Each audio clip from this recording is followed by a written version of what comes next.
ভগবান নিজেই এক সময় সত্যকে ডেকেছিলেন, হ্যাঁ রে সত্য, তুই আমার বড় ছেলে, আমি আদর করে তোর নাম রেখেছিলাম সত্য। তো আমি যে তোকে ধন সম্পদ দিয়েছিলাম, এই ধন সম্পদগুলো নষ্ট করেছিস না কাউকে দিয়েছিস? সত্য এক সময় বলেছিলেন, বাবা আমার নাম হলো সত্য, তুমি যা দিয়েছিলে আমি নষ্ট করি নাই, তুমি যা দিয়েছিলে তার দ্বিগুণ করেছি। বাবা বললেন, বলিহারি, জগতের সংসারে ছেলে মেয়ে যদি দুধে ভাতে খায় বাবার গর্ব হয়, আনন্দিত হয়। বাহ, তোকে ভালো লাগে। আচ্ছা, আমার দ্বিতীয় ছেলের নাম যেন কি রেখেছিলাম? হ্যাঁ, মনে পড়েছে, ত্রেতা। ত্রেতাকে ডাকলেন, ত্রেতা এসে দাঁড়িয়ে বললেন, বাবা বলুন। বাবা বললেন, তোকে যে ধন সম্পদ দিয়েছিলাম সেগুলো কি করেছিস? আছে না নষ্ট করেছিস? ত্রেতা বললেন, বাবা আমি সেগুলি আমি দ্বিগুণ করেছি। তুমি যা দিয়েছিলে হিসাবগুলো ঠিক রাখবে, ভজনে ভগবত চরণে স্মরণে আমি দ্বিগুণ করেছি। বাবা বলল, তোকেও ভালো লাগলো, তুই যে নষ্ট করিস নি, কাউকে দিস নাই। বাহ, ভালো ভালো, জগতে তোর মতো ছেলের প্রয়োজন আছে রে। তৃতীয় ছেলের নাম কি জানো? ছেলে, এই ছেলে দাপর। বাবার দাপরকে খুঁজে পাচ্ছে না, এবারে ওবারে খুঁজতে খুঁজতে দেখে দাপর। বাবা তুমি কোথায় চলেছ? বাবা বলেছিলেন, দাপর আমি তোকে তো খুঁজছিলাম, এদিকে কাছে নিয়ে বলল, বাবা তোকে যে কিছু ধন সম্পদ দিলাম এগুলো কি আছে না কাউকে খাওয়িয়েছিস? দাপর বলল, বাবা আমি চতুর্গুণ করেছি। বাবা বললেন, তোকেও ভালো লাগলো, তুই যে চতুর্গুণ করেছিস ভালো লাগলো। আমার ছোট ছেলের নাম কি যেন? ছোট ছেলের নাম হলো কলি। কলিকে খুঁজে খুঁজে পাচ্ছে না, এদের বাড়ি ওদের বাড়ি গলি গলি খুঁজে খুঁজে বাবা ছোট ছেলেকে পাচ্ছে না। ওকে জিজ্ঞাসা করলো, আমার ছেলেকে দেখেছিস? কেউ বললো না তো। বাবা খুঁজতে খুঁজতে এক সময় দেখে ঘরে দরজার কোনায় কলি ফুপিয়ে ফুপিয়ে কাঁদছে। বাবা সোজা গিয়ে বলে, কে কলি, আমি এত খুঁজছি তোকে আর তুই দরজায় এসে কাঁদছিস, এদিকে আয়, এদিকে। ভয়ে কাঁপতে কাঁপতে বাবার সামনে এসে দাঁড়িয়ে বলল, বাবা বলুন। বাবা বললেন, আরে বলি কাঁদছিস কেন? তোকে যে ধন সম্পদ দিয়েছিলাম ধন সম্পদ গুলো কি করেছিস? কলি কথা বলতে পারছে না, শুধু কেঁদে যাচ্ছে। বাবা আবার একবার কলিকে বুকে চেপে ধরলেন, কাঁদিস কেন রে বেটা, বল কি করেছিস ধনগুলো? শেষে কলি বলল, বাবা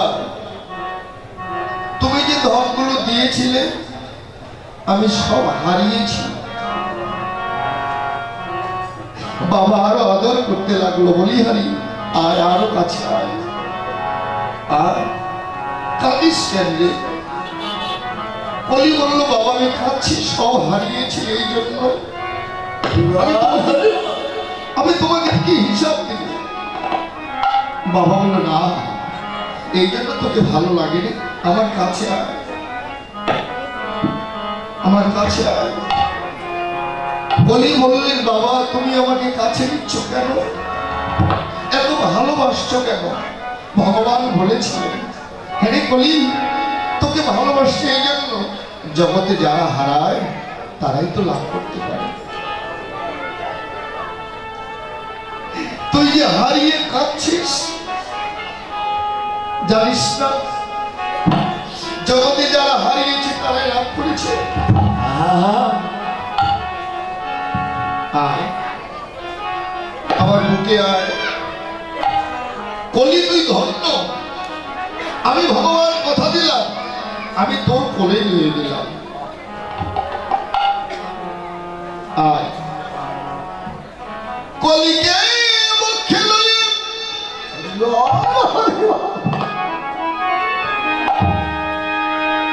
ভগবান বলেছিলেন কলি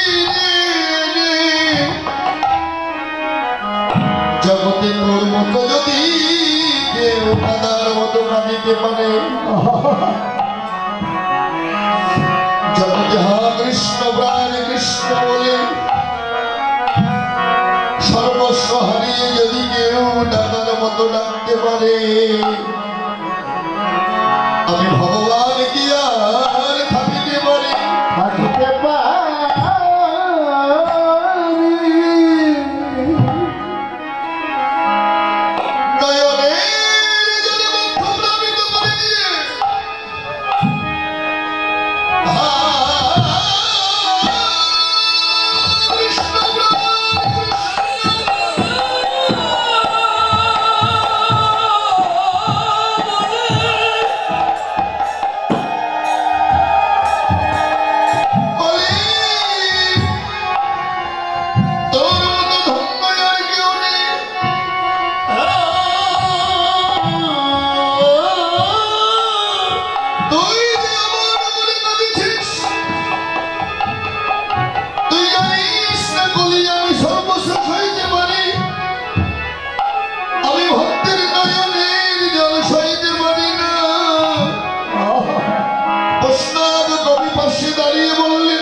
কাঁদিতে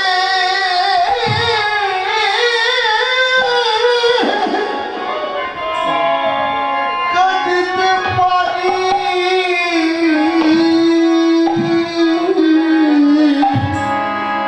না জানি কি হবে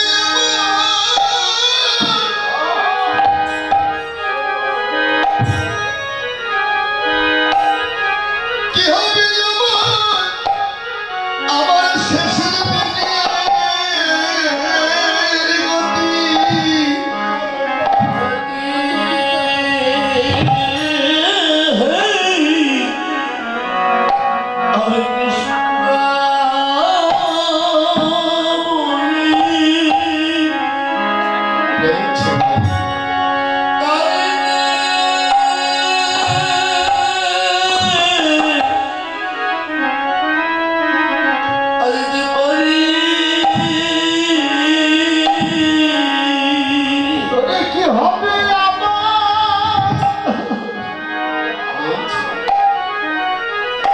কি হবে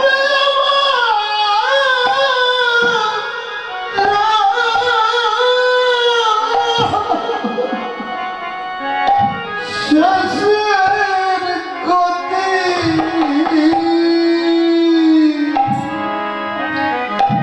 আমি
কৃষ্ণ বলে তো কাঁদবেন,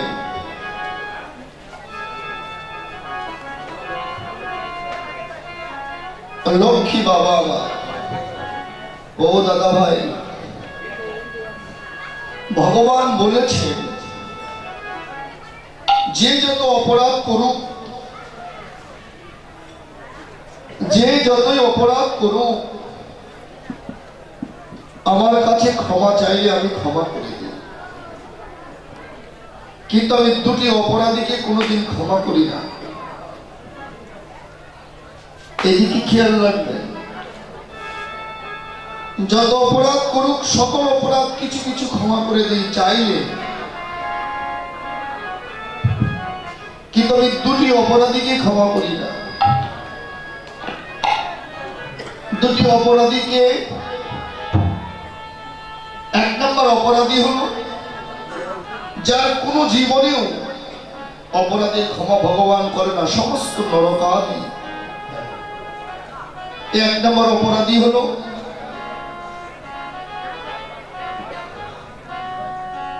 জগতে যারা এই পরের নারী হরণ করে, যাকে জেনা অপরাধী বলা হয়, এই অপরাধী কোনোদিন ক্ষমা নেই। দুই হলো আরেকটি অপরাধীকে ক্ষমা করি না, সে অপরাধী হলো জগতে যারা বৈষ্ণব অপরাধ করে।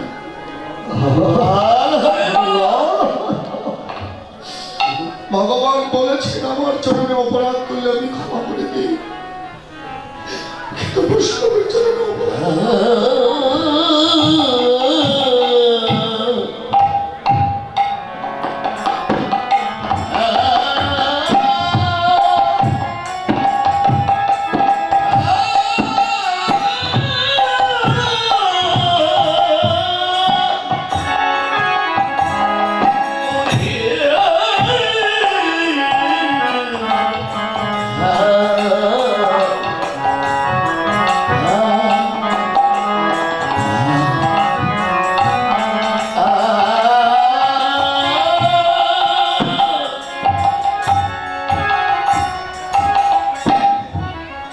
অপরাধগুলো মেনে চলে,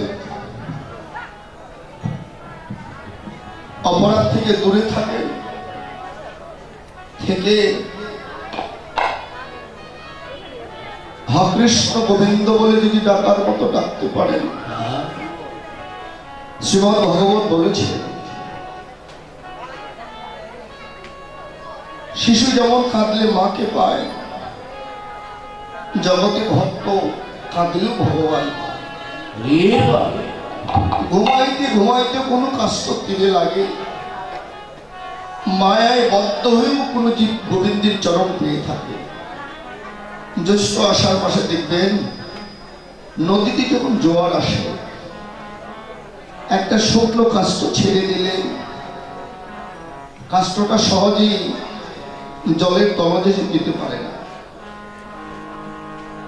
জলে ভাসতে ভাসতে ভাসতে ভাসতে জলে যখন পরিপূর্ণ ভার হয়ে কাষ্ঠটা জলের তলদেশে গিয়ে মাটি পায়, জগৎ জীব তাই মায়ার সংসারে ঘুরতে ঘুরতে ঘুরতে ঘুরতে সদ্গুরুর যখন করুণা হয়, সদ্গুরুর যখন পায়, ওই জীব একদিন রাধা গোবিন্দের জীবন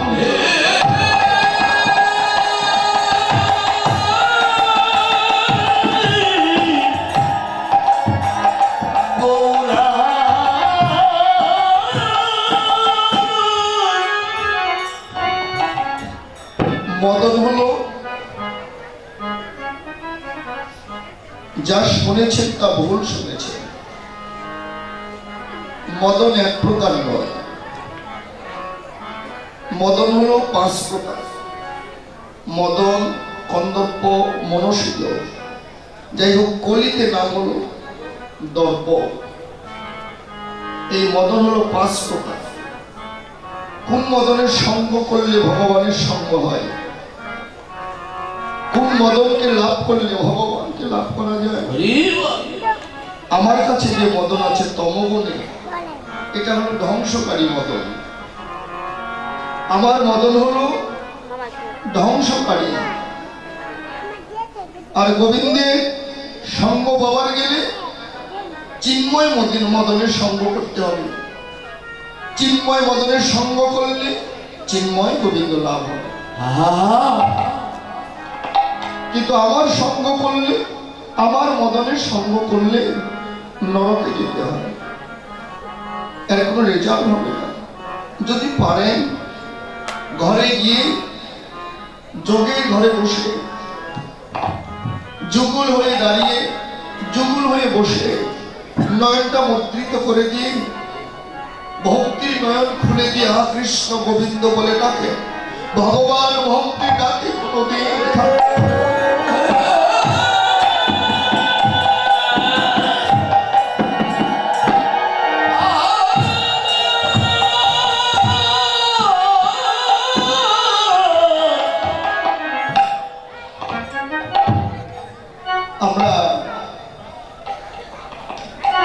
আমরা ষোড়কালীন কীর্তনে, আপনাদের দেশে ষষ্ঠকালীন হয়তো, চাঁপাইনবাবগঞ্জ উত্তরবঙ্গে বগুড়া, নওগাঁ, দিনাজপুর, রংপুর, কুড়িগ্রাম, জয়পুরহাট, এগুলো তো আমাদের 24 প্রহর কীর্তন করতে হয়।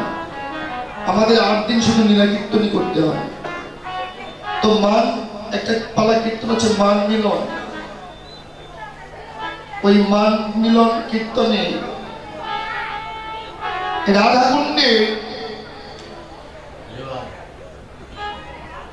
রাধাকুণ্ডের পূর্ব দিকে একটা অন্ধমুনি বসেছিল। কথাটা লক্ষ্য রাখবেন,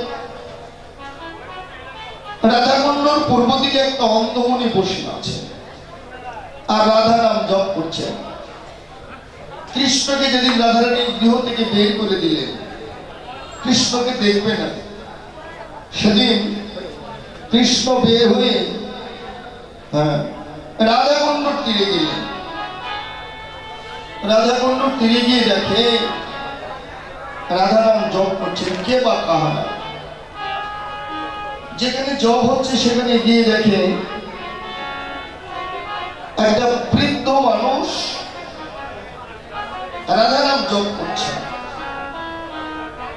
এমন সামনে যখন দাঁড়ালেন, ওই বৃদ্ধটি বলে, আমার সামনে কে দাঁড়ালো, আমার সামনে কে দাঁড়ালো।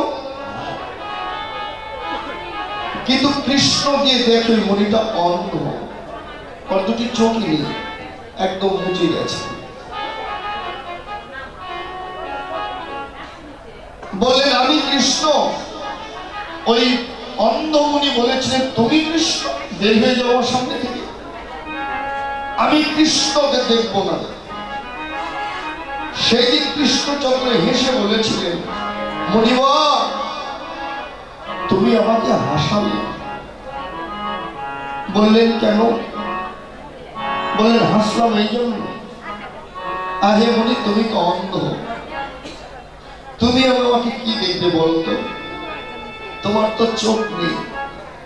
সেদিন অন্ধমুনি কৃষ্ণকে গালি দিয়েছিল, এ কৃষ্ণ, শুনেছিলাম তুই নাকি জগৎপতি, তুই নাকি অন্তর্যামী ভগবান, তো তুই কৃষ্ণ বোকা কেন?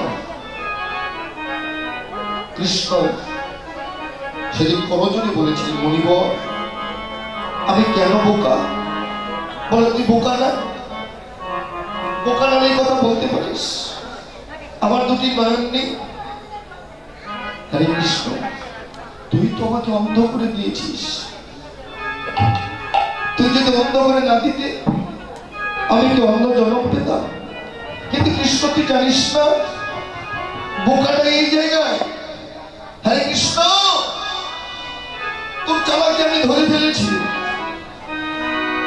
তুই আমাকে অন্ধ করে পাঠিয়েছিস, আমি তোকে দেখতে পাই না, তাই না? কিন্তু বোকা তুই কোথায় জানিস? বোকাটা তুই এই জায়গায়, মানুষকে দেখানোর জন্য তুই আমার নয়নটা বন্ধ করে দিয়েছিস, কিন্তু বোকাটা এই জায়গায়, তুই তো আমার ভক্তির নয়ন বন্ধ করে দিস না। এখনো সময় আছে, ঘরে ফিরে যা, ঘরে ফিরে গিয়ে দুটি নয়ন মুদ্রিত করে দিয়ে ভক্তির নয়ন খুলে দিয়ে বলে ডাকে।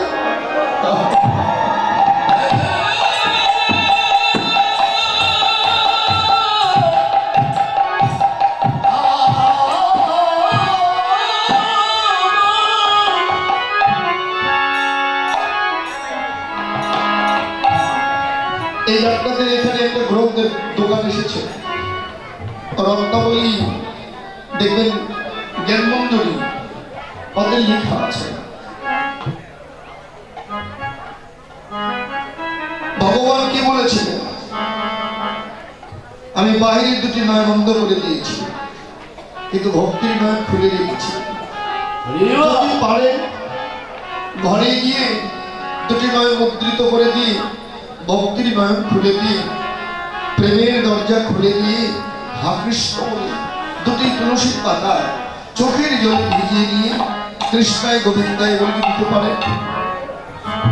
ভগবান বলেছিলেন, চিনি বাদশা দিলে আমি খুশি না, চিনি বাদশা দিলে আমি সন্তুষ্ট না। আমাকে দুটি জিনিস যদি কোনো ভক্ত দিতে পারে, আমি ভগবান ভক্তের নিকটে বিক্রি হয়ে যাই।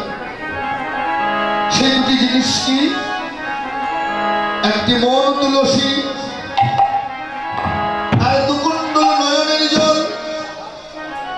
কৃষ্ণায় গোবিন্দায় বলে আমার চরণে যদি কেউ সঁপে দিতে পারে, ভগবত শক্তি বিক্রি করে দিয়ে আমি সেই ভক্তের ঋণ শোধ করে দেই। আমি ভগবান কথা দিলাম, আমার চরণে যদি তুলসীর পাতা চোখের জল আমার চরণে দিতে পারে, আমি ভগবান ভগবত শক্তি বিক্রি করে ওই ঋণ শোধ শুধু করি না, আমি সেই ভক্তের দাস হয়ে যাই। এই সে মদন শ্রী গৌরাঙ্গের রূপ দেখে নিজেকে দর্প করেছিল, অহংকার করেছিল যে আমার মতো আর কেউ নাই। কিন্তু গৌর রূপের কাছে মদন পরাজিত হয়ে, শুধু পরাজিত নয়, ধীরে ধীরে মদন যাই রে ফিরে, ধীরে ধীরে বাবা যাবে ফিরে, ধীরে ধীরে মদন যাই রে ফিরে, ধীরে ধীরে মদন যাইবে ফিরে। ওই চোখে জলে বহুভাষায়, ধীরে ধীরে মদন যাই রে ফিরে, চোখের জলে বহু ভাষায়, ধীরে ধীরে মদন যাইবে ফিরে। চোখে জলে বহুভাষায় মদনে হাগলগা,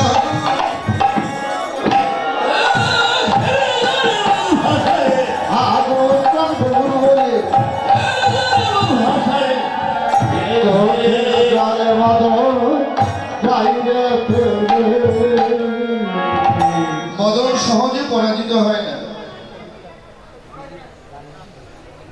মদন সহজে পরাজিত হয় না। কথাটা খুব মূল্যবান, কি জানেন বাবা? সময় মতো দিলে গাবতালি, বইতাম নৌকা জনম ভরি। আপনাদের দেশে তো অনেক নৌকা আছে, তাই না? নৌকাটা যদি ছিদ্র হয়ে যায়,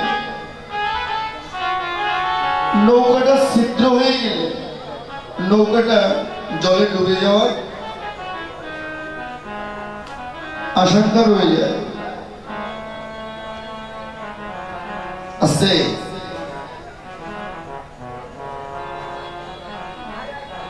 কথাটা অন্যদিকে নেবেন না।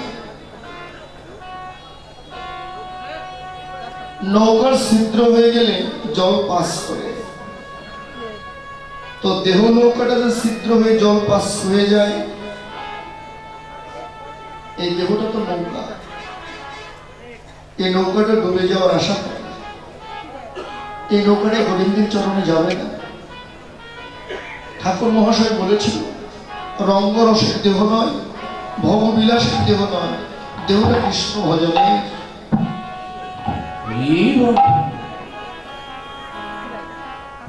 আমি খুব অনুরোধ করব, এই দেহ নৌকা থেকে জল বের হয়ে গেলে সেই নৌকা কোনোদিন জলে ভাসতে পারে না। এখনো সময় আছে।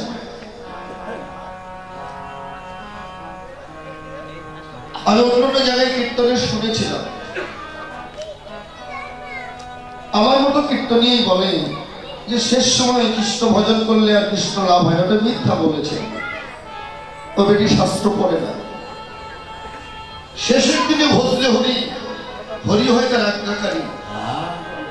শেষের দিনেও যদি কেউ হয় কৃষ্ণ গোবিন্দ বলে ডাকতে পারে, ভগবান তার সহায় হয়। অজামিলের বয়স কত ছিল? ভাগবত পড়লে জানা যায়, উনি গ্রন্থ পড়েনি তাই বলতে পারলেন। শেষের দিনেও যদি কেউ কৃষ্ণ বলে সাধন মাধ্যমে ডাকতে পারে, ভগবান তাকে দেখা দেন। আমি অনুরোধ করব, অন্তত আপনারা শিক্ষা মন্ত্রটা গ্রহণ করেন, গ্রহণ করে গুরুদেব গুরুদেবকে বলবেন, প্রভু যা আমি এসেছিলাম তা তো পরের ঘরে নষ্ট করে দিলাম, যা আমি এসেছিলাম তা তো পরের ঘরে দিয়ে দিলাম, এখনো যত্ন করলে কি রত্ন মেলে? গুরুদেব বলবেন, হ্যাঁ মেলে, তো দ্রুত আমার কর্মে দিয়ে দিন। গুরুদেবের কাছে এমন একটি মন্ত্র আছে, প্রকৃতি যারা, আমি নিন্দা করছি না, গুরু হলো দুই প্রকার, পাকা হলো আর কাঁচা গুরু। আমার মতো যারা কাঁচা গুরু আছেন,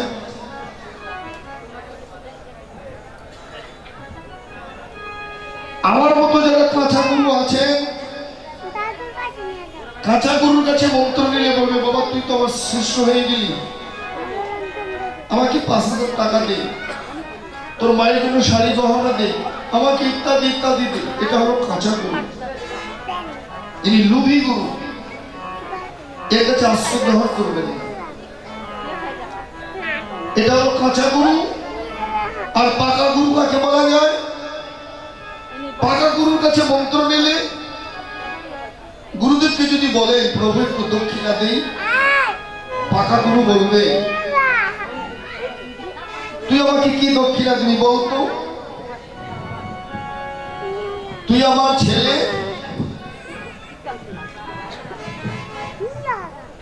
তুই আমার ছেলে, আমি তোর বাবা। আরে পাগল, বাবা কি কখনো ছেলের কাছে দক্ষিণা চাইবে? যদিও বলে প্রভু একটু দিয়ে দিই দক্ষিণা, দিদি যখন চাচ্ছিস যে আমাকে কি দক্ষিণা দিবি? টাকা পয়সা, ধন সম্পদ, গোপী অনুগত বীজ ঐশ্বর্য জ্ঞানে ভজিলে না পায় ব্রজের ব্রজেন্দ্র নন্দ। তুই আমাকে টাকা পয়সা দক্ষিণা দিস না, তুই যখন ছাড়ছিস না, তবে দক্ষিণা আমাকে কি দিবি জানিস? তোর প্রেম আর ভক্তি আমার চরণে দিয়ে আমরা দুজনে যেন রাধা গোবিন্দ লাভ করতে পারি।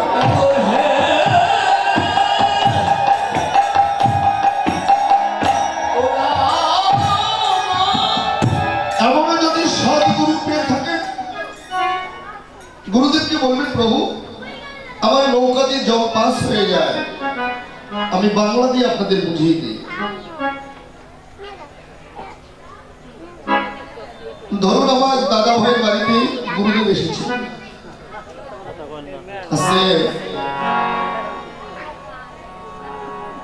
এই বাবুর বাড়িতে গুরুদেব এসেছেন, উনি গুরু সেবার জন্য আয়োজন করেছেন, গুরুবার রন্ধন করছেন। সন্ধ্যা ঘনিয়ে এসেছে, রন্ধন হয়ে গেছে। গুরুদেব বলেছিল, বাবা একটু জল নিয়ে বাইরে, কি বলতো, জল নিয়ে যা। উনি বাইরে জল নিতে গেলেন, ওনার পকেটে মোবাইলটা বেজে উঠলেন। ওনার একটা কাকা পাকিস্তান পেটে ভারতে গিয়েছিলেন, ওনার কাকা তো ভাই টেলিফোন করেছিলেন, দাদা নমস্কার, কেমন আছেন? বলেন, হ্যাঁ ভালো আছি, তুই কেমন আছিস? কাকিমা কাকা ভালো আছেন। ভাই বলেছিলেন, দাদা আপনার কাকা বেঁচে নেই। কেন? বেলা 1টার সময় পরলোক গমন করিয়াছে। আচ্ছা আপনারা তো কীর্তন শুনছেন অনেক দিন যাব, যে বাড়িতে মানুষ মারা যায় সে বাড়িতে কি গুরু সেবা হয়?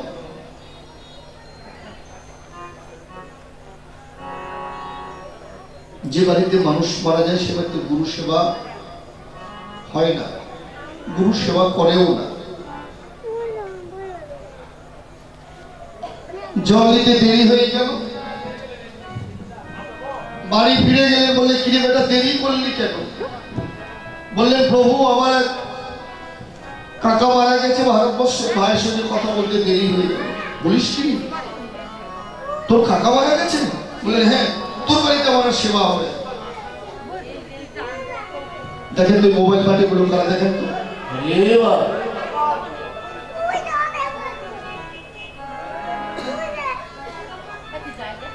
বলিস কি, তোর কাকা মারা গেছে, তোর বাড়িতে আর সেবা হবে না? বলুন তো, বেচারা কি সুখে ছিল?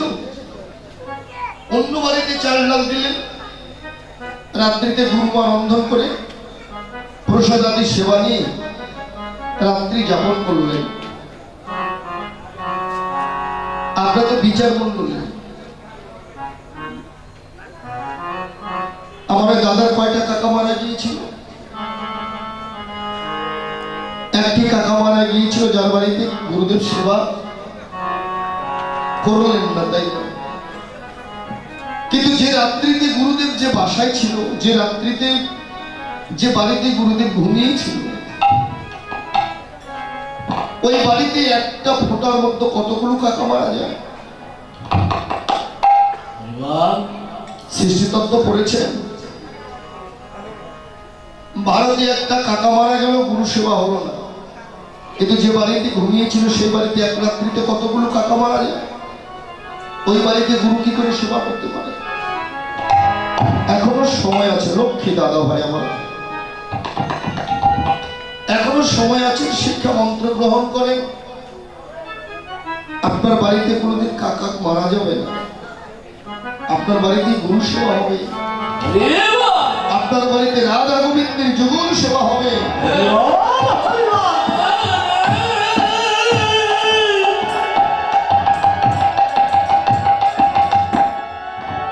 আপনার বাড়িতে কোনোদিন কাকা মারা যাবে না।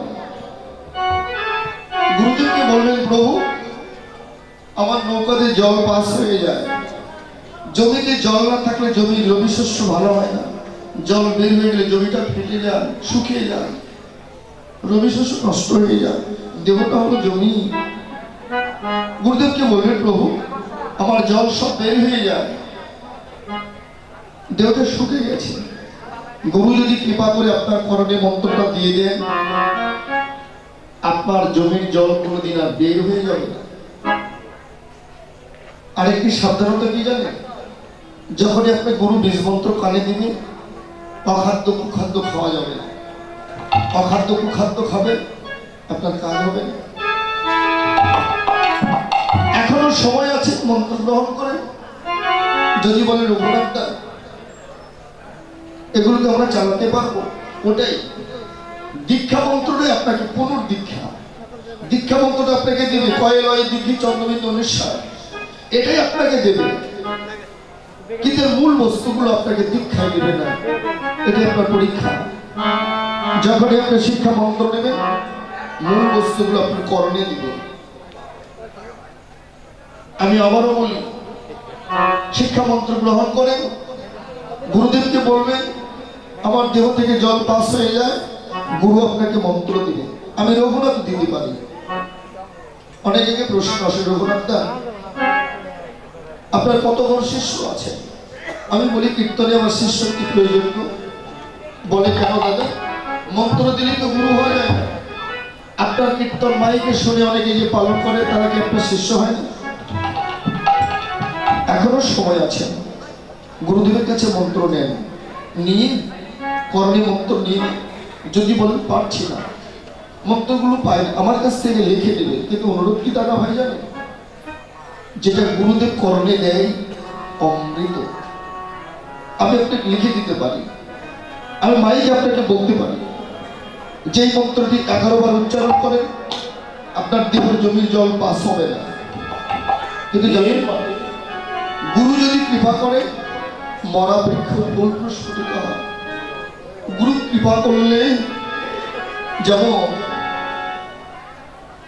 আপনার দুধ খেয়েছেন, তো দুধের বর্ণ যেমন কালো বর্ণ না, কি যেমন দুধের বর্ণ সাদা, তাই না? অনেক সময় মনে থাকে না, দুধের বর্ণ হলো সাদা। ওই যে দোকানে চুন আছে, তো চুন পান দিয়ে খান আপনারা, চুন গুললে কেমন সাদা। তো চুন খেলে মানুষ জীবিত থাকে না, দুধ খেলে মারা যায়। দুধ খেলে মরা মানুষও বেঁচে যায়, আর চুন খেলে জীবিত মানুষও। ডাক্তার হাসপাতালে, কথাটা কীর্তন ইশারায় বুঝতে হয়, কীর্তনটা ড্যান্স নয়। হাসপাতালে ডাক্তার অপারেশন করছেন কি দিয়ে? চাকু দিয়ে, চাকু। একজন বাঙালি দিকে বললেন, পুলিশ, এই পুলিশ, এই পুলিশ, ফোন। কত মোবাইল ফোন হাসপাতালের ভিতরে। পুলিশ দ্রুত কি রেডি হয়ে দেখে না ওটা অপারেশন করছে, ফোন না। পুলিশ বলেছিল বেটা জানিস না শুনিস না, এক কথা বলিস, ওটা অপারেশন করছেন। বলে চাকু দিয়ে কাটছে যে, চাকু দিয়ে মানুষ খুন হয়, চাকু দিয়ে মানুষ হওয়ার দুধ খেলে মানুষ কোনোদিন মারা যায় না, মৃত মানুষ জীবন ফিরে আসে। আর চুন খেলে জীবিত মানুষও মারা যায়। এই জন্য আমি আপনাদের বলতে পারি পথ দেখিয়ে দিতে, কারণ আমাদেরকে পথ দেখানোর জন্য কীর্তনকে নিয়ে এসছেন আপনারা, পথ দেখিয়ে দিতে পারি। আমি নিজেও বলতে পারি, আপনার মন্ত্রগুলো উচ্চারণ করেন। সকালে ঘুম থেকে উঠবেন, জয় রঘু সনাতন ভট্ট রঘুনাথ, শ্রীদেবী গোপাল ভট্ট দাস রঘুনাথ, জয় গোসাই করি চরণ বন্ধন, যাহা হইতে বিঘ্ন নাশ অভীষ্ট পূরণ। সময় লাগলো, রাত্রি যখন যুদ্ধে দাঁড়াবে, গুরুদেবের কাছে মন্ত্র পাচ্ছেন না, আমার কাছে লিখে নিন। আমি ডাইরেক্টলি মাইকে বলি, সমস্ত কাছে আসেন। ক্লিং কৃষ্ণ যোগী কাম জপ হরে কৃষ্ণ হরে রাম। দেখেন তো 11 বার উচ্চারণ করে, আপনি মন্ত্রটা 11 বার উচ্চারণ করবেন। আর একটা কাজ কি করবেন জানেন বাবা, গুরুকে বানিয়ে নিতে পারেন আপনারা, গুরু বানিয়ে নেবেন। গুরুকে বানিয়ে নেবেন। সোমবার, শুক্রবার, বুধবার এই 3 দিন গুরুকে বানিয়ে নেবেন। শনিবারে ডাইনে নেবেন, বাকি কদিন সমান সমান চালিয়ে যান। মায়ের একদিন, বাবার একদিন, গুরুদেবের একদিন, এই 3 দিন বেঁধে চলবেন। আর এই মন্ত্রগুলো উচ্চারণ করবেন। দেখবেন আপনার দেহ জমির জল চ্যালেঞ্জ কোনদিন বের হয়ে যাবে না, তবে উচ্চারণগুলো শুদ্ধ হতে হবে। ক্লিং কয়েল তিথি চন্দ্রবিন্দু অনুসার কৃষ্ণ, কয়েল হয়ে ক্রি মধ্যে শয়ন কৃষ্ণ জুনি কাম জপ হরে কৃষ্ণ হরে রাম। আর লিখে নিতে হবে না, মুখস্থ হয়ে গেছে, কিন্তু হবে না যে। কেন হবে না? গুরু আপনার করণে দেবে। দ্রুত দিয়ে করণে মন্ত্র নিয়ে নেন, আপনার জমির জল কোনোদিন বের হয়ে যাবে না। দেখবেন ঘরে বসে রাধা গোবিন্দের যুগল চরণ সেবা হবে।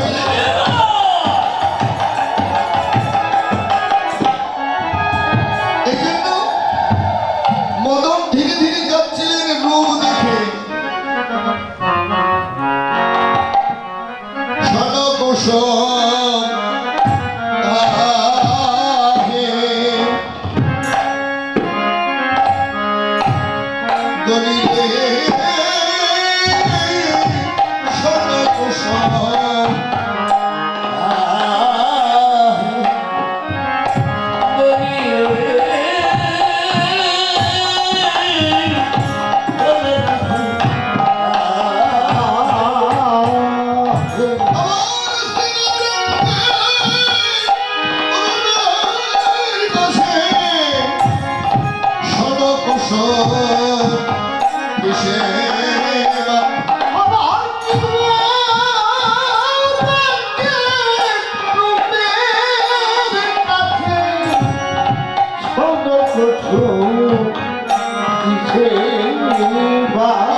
কুসুম মানে ফুল।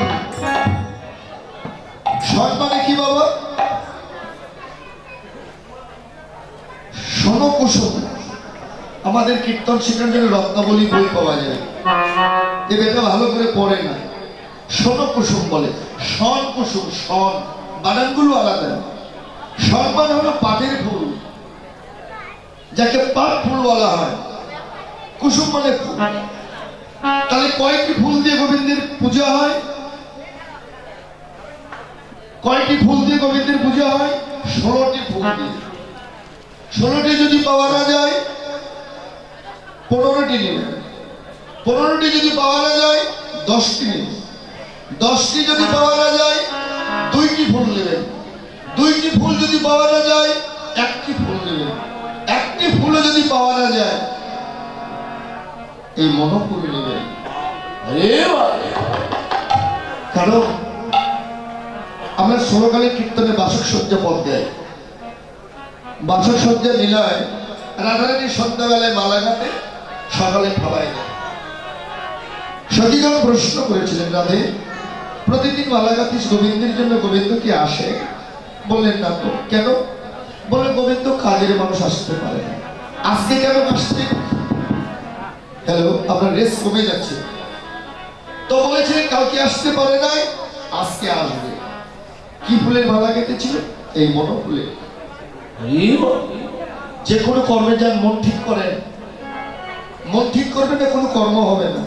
তাহলে 16টি ফুলের প্রয়োজন হয় না, 1টি ফুলই হলে গোবিন্দের চরণ ভজনা সেবা হয়ে যায়।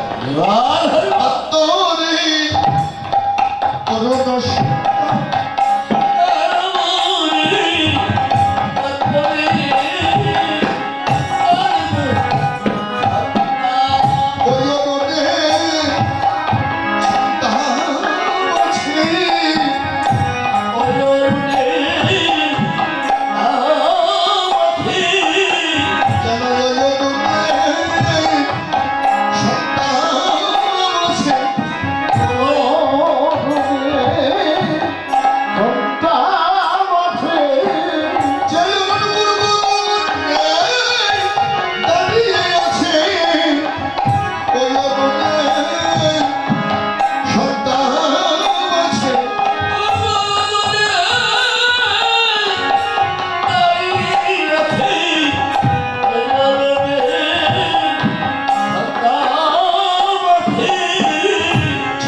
করুণ সূর্য বড় পূর্ব গগনে দাঁড়ালো যে আমার মতো রূপ আর কারণ।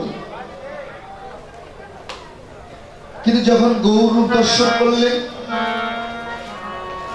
অরুণের অহংকার চূর্ণ হয়ে গেল। অরুণের অহংকারটা চূর্ণ হয়ে গেল। গোড়ার উপরে যাই বলি হারি, গোড়ার উপরে যাই বলি হারি, গোড়ার উপরে যাই বলি হারি, গোড়ার উপরে যাই বলি হারি, বলি হারি যাই রে, হারি যাই রে, বলি হারি যাই রে, বলি হারি যাই রে, গৌরঙ্গের রূপের কাছে বলি হারি যাই রে, গৌরঙ্গের রূপের কাছে বলি হারি যাই রে, গৌরঙ্গের রূপের কাছে বলি হারি যাই রে, গৌরঙ্গের রূপের কাছে বলি হারি যাই রে, আমি শ্রী গৌরঙ্গের রূপের কাছে বল হরি হরি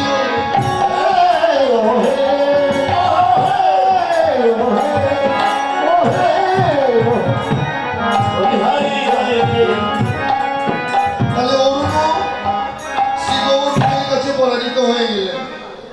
এবার উপস্থাপন করলেন তাকে আরেকটি জিনিসের সঙ্গে, সেটা হলো অনেক সময়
সুবর্ণ মানে সোনা,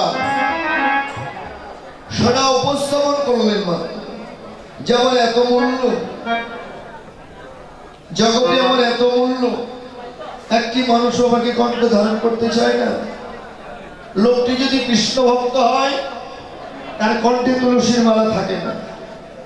বড় কষ্ট হলেও বধ থেকে কাষ্ঠ কেটে নিয়ে তুলসীর মালা কণ্ঠে ধারণ করেন, কিন্তু সোনার মালা কোনোদিন গ্রহণ করেন না। সোনা নিজেকে ভিক্ষা দিলেন, যা আমার এত মূল্য, আমাকে কেউ গ্রহণ করলো না। নিজ তনু জানি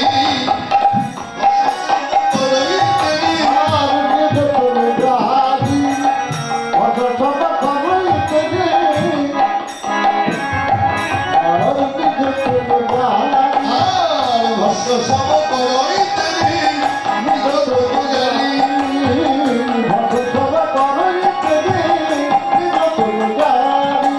আর পরিছল তল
আগুনের তাপ দিয়ে, আগুনের তাপে সোহাগার পরশে সোনা গলে গেল, যে গলে গেল পিক বর্ণ হয়ে গেল, হেম বর্ণের সঙ্গে মিক্স হয়ে গেল, পিক বর্ণ হেম বর্ণের সঙ্গে যোগ হয়ে গেল, সোনার বর্ণ আর রইল না, অহংকার চূর্ণ হয়ে গেল।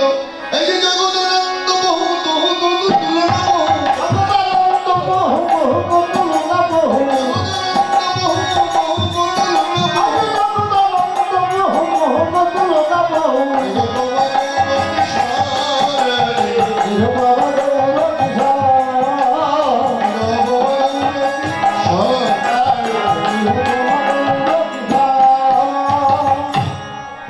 আবেদন করবেন, গৌর হে, সোনা না হয় আশ্রয় পেল তোমার চরণে, কিন্তু আমি তো সোনা না, সোনা তোমার চরণে আশ্রয় পেল। বৈষ্ণব কবি দুটি হাত করে জোরে গঙ্গা জলে নিবেদন করলেন, ভগবান আমি তোমার চরণে কোনোদিন আশ্রয় পাবো না, তোমার চরণে আশ্রয় পাই বা না পাই তাতে কোনো দুঃখ নেই, কিন্তু হে ভগবান তোমার চরণের পাশে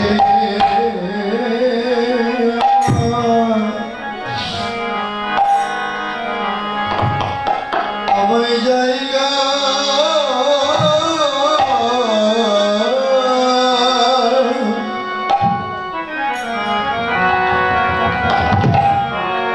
আমায় জায়গা দিও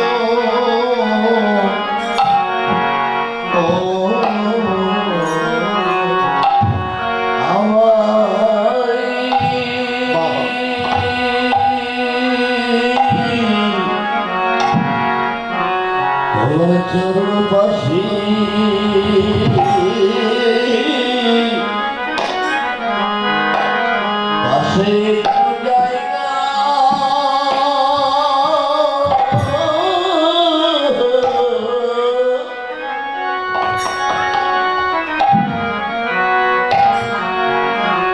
জায়গা দিও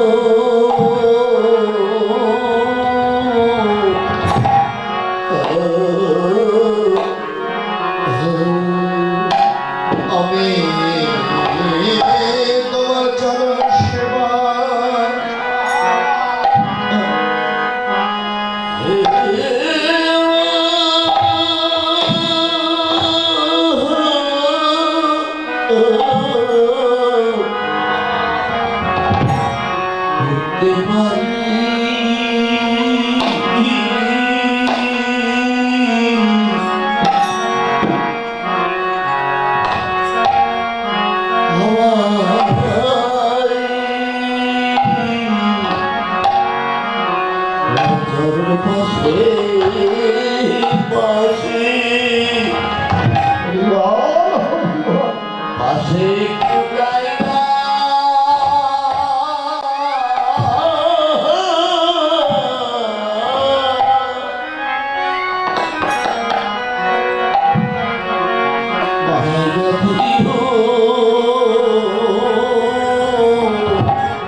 যেন তোমার চরণ সেবা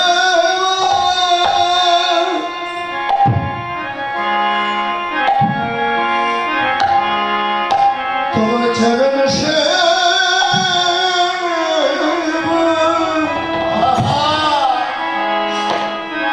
যেন বসে বসে করিতে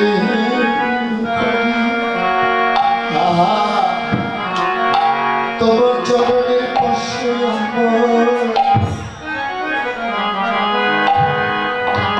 আমায় জায়গা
আমি হই গাগা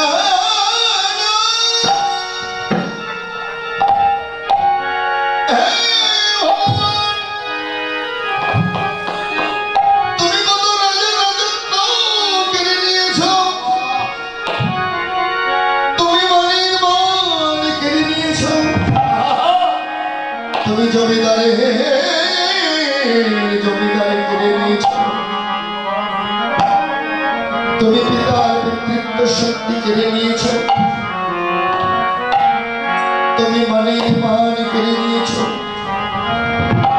মাতার মাতৃত্ব শক্তি কেড়ে নিয়েছ তুমি গুরুর শিষ্য কেড়ে নিয়েছ তুমি প্রজার সকল কিছু কেড়ে নিয়েছ তুমি সকলের সর্বস্ব কেড়ে নিয়েছ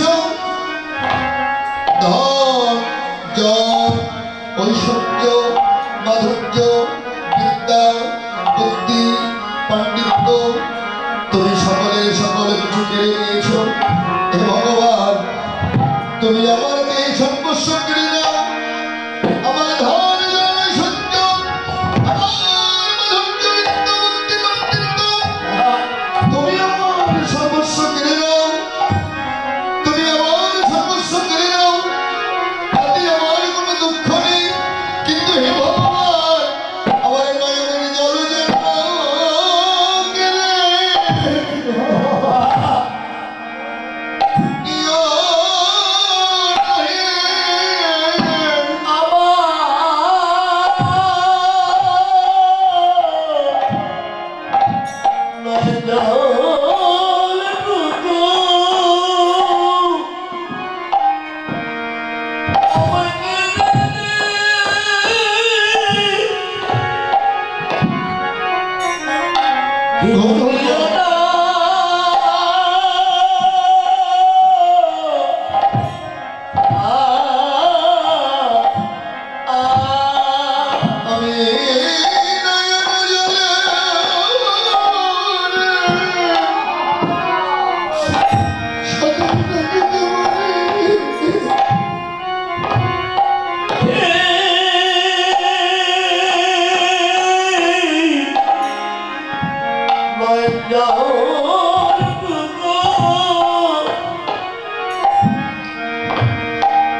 আমি হরিষ্ণ বলে তোমায়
লক্ষ্মী মা মানে আসলে কীর্তনে আসলে উচ্চ আসনে কিন্তু বসতে হয়, নিচে বসতে হয়, সবাইকে এক স্তরের মানুষ হতে হয়। অপরাধ ক্ষমার দৃষ্টিতে এই যে আপনারা কষ্ট করে শীতের মধ্যে কীর্তন শুনছেন,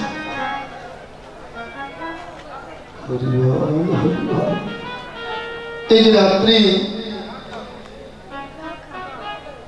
12টা 10 বেজে গেছে, শয্যা ছেড়ে, নিজের পুত্র পরিজন ছেড়ে, সবাইকে ছেড়ে এসেছেন কীর্তন শুনতে। কি প্রয়োজন ছিল, তাই না? ভাগবত বর্ণনা করলেন,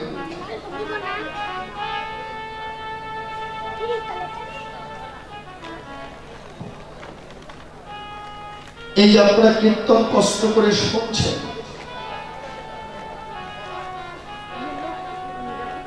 অন্যতা হবে না, কিছু অর্জন হবে, কিছু লাভ হবে, লক্ষ্মী পাওয়া।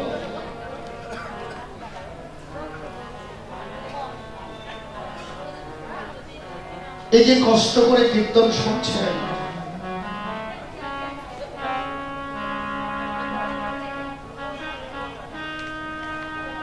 কি লাভ হবে?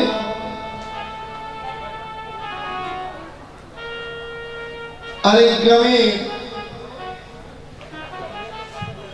যারা কমিটি বৃন্দ হয়েছে, যারা দিনরাত পরিশ্রম কষ্ট করে নিদ্রা ঘুম সকল কিছু হারাম করে দিয়েছে, অমুক দিন আমাদের অধিবাস নাম কীর্তন হবে, অমুক দিন লীলা কীর্তন হবে, যারা কষ্ট করে মধুর বৃন্দাবন সাজানো, তাদের কি লাভ হবে?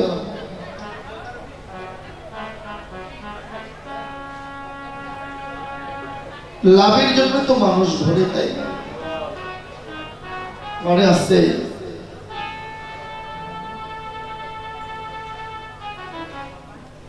এরা যে কষ্ট করে দিনরাত পরিশ্রম করে পয়সা করে তুলে নিয়ে নিজে অর্থ দিয়ে পারলে নিজের আত্মসাৎ করতেন, কিন্তু আমি তো কালকে রাত্রিতে এসেছি এখানে, দেখলাম অনেক ভক্তের সেবার আয়োজন, নাম সংকীর্তন অনেক ভক্ত, জাগরণে অনেক ভক্ত, বৈষ্ণব অনেক ভক্ত, সূর্য পূজায় আরো অনেক ভক্ত। এতে লাভ কি গো?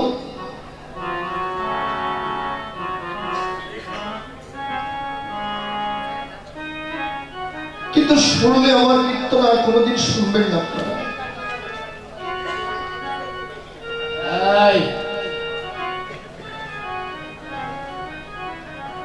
আমি যদি গোপন তত্ত্বগুলো ভাস করে দিই, আপনারা আমার কীর্তন কোনোদিন বায়নাও করবেন না, শুনবেন না। এই যে কষ্ট করে দিনরাত পরিশ্রম করে কীর্তন করাচ্ছেন, এরা কিন্তু কোনোদিন স্বর্গে যেতে পারবে না। না না, আমি বলছি, এটা ভাগবত বলেছে। যারা শীতের মতো কষ্ট করে কীর্তন শুনছে, আর যারা কষ্ট করে কীর্তন করাচ্ছে, এরা কোনোদিন স্বর্গে যেতে পারবে না। তাইলে বলবেন, রঘুনাথ এত কষ্ট করে কি লাভ?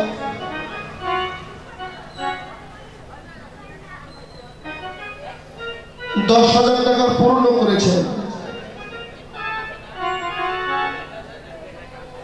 10,000 পূর্ণ করেছেন, স্বর্গে যাবেন, কতদিন থাকবেন? স্বর্গে 20 বছর থাকবেন। 20 বছর পরে আপনাকে আবার এই পৃথিবীতে আসতে হবে। কিন্তু ভাগবত বলেছে, বাবা, যারা হরিনাম সংকীর্তন করায়, যারা ভক্তের সেবা দেয়, যারা আমার লীলা কীর্তন বসে বসে শ্রবণ করে, বৈষ্ণব সেবা দেন, এরা কেউ কোনোদিন স্বর্গে যেতে পারবে না গো। এদের স্থান কোথায়? স্বর্গের যে একটা দামি জায়গা আছে, যে জায়গাতে জীব গেলে এই পৃথিবী তার কোনদিন ফিরে আসবে না গো।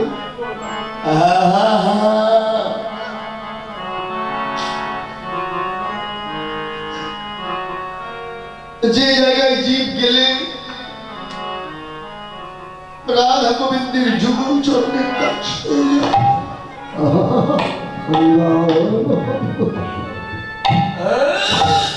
যে জায়গাতে জীব একবার গেলে গোবিন্দ সেবার দাসী হয়ে যান।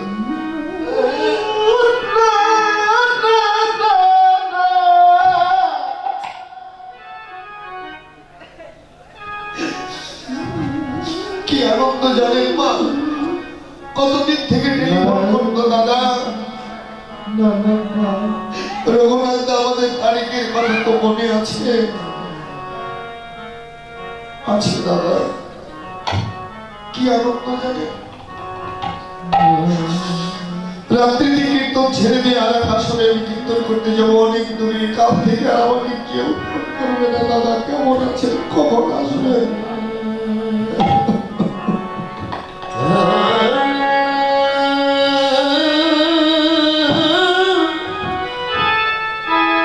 যারা আমার কীর্তন বসে বসে বন্ধ রজনীতে শুনছে, ভগবান নিজ বদনে বলেছে, যারা আমার সাধন সেবা দেয়, বৈষ্ণব সেবা দেয়, আমার লীলা কীর্তন বসে বসে শ্রবণ করায়, আর যারা আমার গুরু কীর্তন বসে বসে আমার করে যারা শ্রবণ করে, আমি ভগবান তাদেরকে স্বর্গে কোনোদিন রাখবো না। জানেন বাবা কোথায় রাখবে তাদের? আমার কথাটা শুনে যান, ভাগবত দেখবে। কীর্তন যারা প্রকৃতি করায়, যেমন আজকে গ্রামের লোক কীর্তন করাচ্ছে, দাদা দিদি ভাই দাদা ভাই না, সত্য কথা বলতে কি এরা কোনোদিন স্বর্গে যেতে পারবে না। স্বর্গ চান না, স্বর্গের চেয়ে একটা দামি জায়গা আছে, যে জায়গাতে জীব গেলে এই পৃথিবীতে আর কোনোদিন ফিরে আসে না গো। যে জায়গাতে আশ্রয় নিলে ইহকাল জন্মের মতো আশ্রয় নেবার লাগে না গো।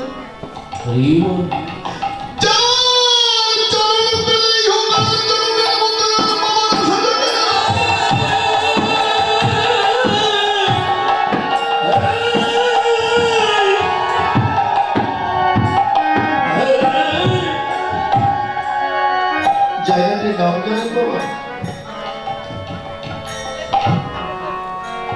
এই জায়গাটির নাম হলো গন্তব্য। ভগবান নিজ বদনে বলেছেন, দেখবেন পাকব যারা আমার গুণকীর্তন করায়, সাধুর সেবা দেয়, বৈষ্ণব সেবা দেয়, বসে বসে কীর্তন শ্রবণ করে, আমি ভগবান নিজে তাদেরকে বিষ্ণুদূত দিয়ে আমি গন্তব্যে নিষেধাত সবাইকে আমার চরণের দাস করে রেখে দিই। জানেন বাবা, আমার প্রভুপাদ বলতেন, রঘুনাথ নুন খাবি, হারামি করবি না, গুণ গাবি। যেমন এই কমিটির দাদারা যারা যারা কীর্তন করাচ্ছেন, যারা যারা কীর্তন বসে বসে দিদি ভাই দাদা ভাই বাবা ছোট ভাই বড় ভাই মেজ ভাই সবাই শুনছেন, আমার নামটাই শুধু রঘুনাথ। আমার নাম মুখে নিলে মহা পাপ হয়। আমি সেই বিশ্বের বড় অপরাধী রঘুনাথ। এই বৈষ্ণবের সামনে দাঁড়িয়ে সবাই সবার জন্য ভিক্ষা চাইছি ভগবান।